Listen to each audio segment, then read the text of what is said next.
नमस्कार, मी अश्विन बापट. आपण बघताय एबीपी माझा. बातमी अर्थातच पावसाची आहे, कारण घाटकोपरमध्ये वादळी वाऱ्यामुळे पेट्रोल पंपावर होर्डिंग कोसळलं. 80 वाहनं अडकल्याची भीती आहे आणि जखमींवर तिकडे राजावाडी रुग्णालयात उपचार सुरू आहेत. एक मोठी दुर्घटना म्हणावी लागेल, कारण अचानक पाऊस आला आणि त्याच्यानंतर अशा प्रकारे हे होर्डिंग कोसळलं, जे पेट्रोल पंपवर कोसळलं आणि त्याच्यानंतर तिकडे 100हून अधिक जण अडकलेले आहेत. होर्डिंग खाली अडकलेल्या 47 जणांची सुटका करण्यात आल्याची सध्याची माहिती आहे.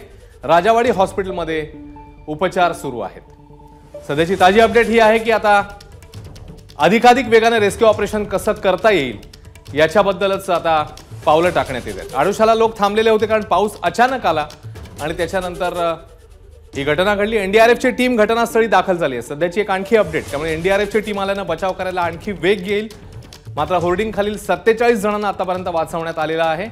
मुख्यमंत्री एकनाथ शिंदेंनी घाटकोपर दुर्घटनेचा आढावा घेतलेला आहे. कोसळलेलं होर्डिंग तातडीने हटवावं असे मुख्यमंत्र्यांनी आदेश दिलेत. बचाव कार्यामध्ये हलगर्जीपणा नको, नागरिकांनी काळजी घ्यावी असं देखील आवाहन मुख्यमंत्र्यांनी केलेलं आहे. या सगळ्या घटनेचा सविस्तर आढावा मुख्यमंत्र्यांनी घेतलेला आहे आणि जखमींवर तातडीने उपचार करण्याचे आदेश देण्यात आले आहेत. तसंच मुख्यमंत्री हे राजावाडी हॉस्पिटलमध्ये जाऊन जखमींची प्रकृती विचारपूस करण्याच्या दृष्टीने जाऊ शकतात. ते राजावाडी हॉस्पिटलमध्ये जाऊ शकतात अशी माहिती सध्या समोर येते. बचाव कार्यामध्ये कोणताही हलगर्जीपणा नको, तात्काळ बचाव कार्य व्हावं या दृष्टीने आदेश देण्यात आलेले आहेत. मुख्यमंत्र्यांनी सविस्तर आढावा घेतलाय. संध्याकाळच्या सुमाराची ही घटना. पाऊस जोरात होता, सोसाट्याचा वारा होता आणि त्यानंतर हे होर्डिंग पेट्रोल पंपवर कोसळलं आणि तिकडे अजूनही अनेक जण अडकलेले आहेत, काही वाहनं अडकलेली आहेत अशी सध्याची माहिती आहे. आणि त्याच्यामुळे आता रेस्क्यू ऑपरेशन किती लवकरात लवकर पूर्ण होतं याच दृष्टीने आता पावलं टाकण्यात येत आहेत. होर्डिंग खाली अंदाजे 80 वाहनं आहेत अशी सध्याची शक्यता आहे, तशी भीती वर्तवण्यात येते. एनडीआरएफच्या टीमकडनं बचाव कार्याने तर वेग घेतलेला आहे. मात्र नेमकं हे बचाव कार्य आता किती वेळ चालू शकेल याबद्दल अजून काहीही अपडेट नाही. येणाऱ्या काही तासामध्ये हे बचाव कार्य जे आहे ते संपू शकतं. सत्यम सिंग आपले प्रतिनिधी आता आपल्या सोबत आहेत. सत्यम, साधारण 7 वाजलेले आहेत. बचाव कार्य कुठपर्यंत आलंय? किती लोकांना काढण्यात आलेलं आहे? काय ताजे अपडेट्स आहेत तुझ्याकडे? आपण पाहिलं अश्विन, हे खरं तर दृश्य पेट्रोल पंपच्या बाहेर आहे. लोकांची मोठी गर्दी आणि पोलिसांवर मोठा तणाव आला आहे. खरं तर दृश्य आपण पाहिलं तर पेट्रोल पंपवर आहे. आपण एकंदरीत दृश्य आहेत या ठिकाणी एनडीआरएफची टीम आहे बचाव कार्यासाठी दाखल झाली आहेत आणि आता एकंदरीत आपण पाहिलं तर मोठ्या संख्येमध्ये आहेत. या ठिकाणी क्रेन आहेत, मोठी जी जेसीबी आहे, क्रेन आहे, याच्या माध्यमातून जी लोखंडी पोल आहे, गर्डर आहे, ते काढण्याचे काम आहे सुरू आहेत. खरं तर मोठ्या प्रमाणात ॲडचा पोल होता, मोठा लोखंडी पोल होता, त्याला काढण्यासाठी मोठ्या संख्येमध्ये जेसीबी आणि क्रेनची मदत लागत होती. मात्र आता सध्या या ठिकाणी क्रेनच्या मदत मिळालेली आहे आणि आता सध्या आपण पाहिलं तर एकंदरीत दृश्य एनडीआरएफची देखील टीम दाखल झाली आहे आणि युद्ध पातळीवर जिथे सर्च ऑपरेशन केलं जात आहे, रेस्क्यू ऑपरेशन. खरं तर आत्तापर्यंत जे आहे ते 100पेक्षा जास्त लोकांमध्ये अडकल्याची माहिती आहे, भीती दर्शवलं जात आहे. मात्र त्यातून आहेत आत्तापर्यंत जे आहे ते 47 लोक, 47 लोकांना आहे, रुग्णांना जे जखमींना आहेत सुखरूप बाहेर काढण्यात आलं. त्यांच्यावर जवळच्या राजावाडी रुग्णालयामध्ये उपचार सुरू आहे. सध्या या ठिकाणी आपण पाहिलं तर बचाव कार्यावर आहे तर भाजप नेते किरीट सोमय्या स्वतः लक्ष ठेवून आहे. सर, काय सांगाल? बऱ्याच वेळापासून आपण या ठिकाणी लक्ष ठेवून आहे रेस्क्यूवर, काय कशा पद्धतीने एकंदरीत बचाव?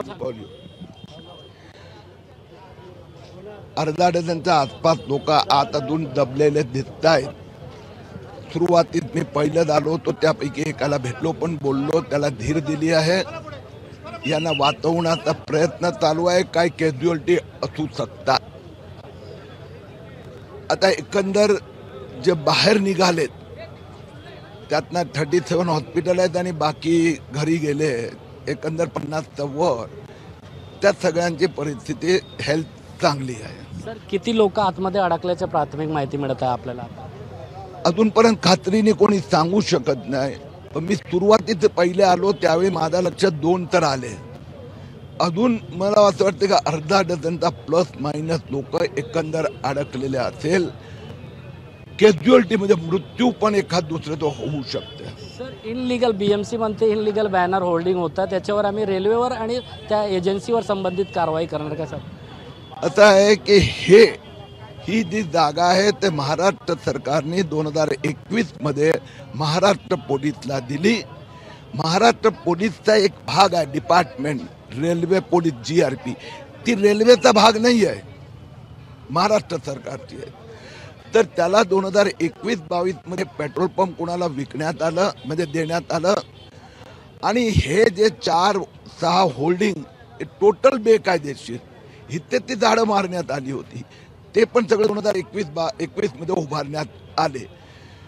आता मी पाठपुरावा केल्यानंतर महापालिकेने याच्यावर कारवाई केली आणि काल त्याला नोटीस दिली, भावेश भिंडे इगो मीडिया, हे ताबडतोब तू हे होल्डिंग हलव.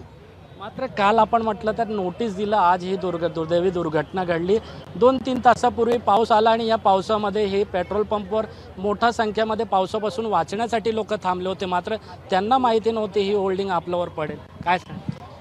दुर्दैवी आहे म्हणून मी एक विनंती आज पोलीस कमिशनर महापालिका आयुक्त दोघांना केली की 2020-21-22 मध्ये मुंबईत प्रचंड प्रमाणात बेकायदेशीर मोठ्या मोठ्या होर्डिंग उभारण्यात आले, तर त्या सगळ्या होर्डिंगचं स्पेशल ऑडिट करा.